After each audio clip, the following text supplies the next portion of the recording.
Sir, voucher dispenser with printer. Diyan mo lang papalitan yung printer paper.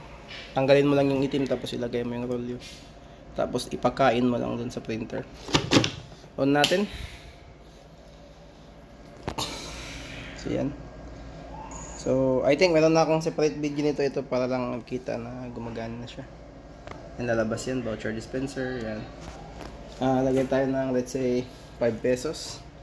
Ito yan ako nilagay kanina para sa testing ko.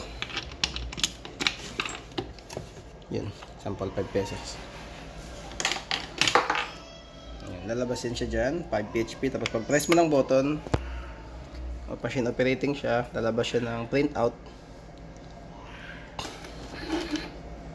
Yun, hilahin lang natin yung paper. Malaki naman itong butas actually. Yan, doon sa kabila. Yan yung voucher. So pwede kang maglagay ng voucher doon sa. Tsaka kung wala ka ng printout, meron pa rin dito sa receipt. So yun, thank you for watching.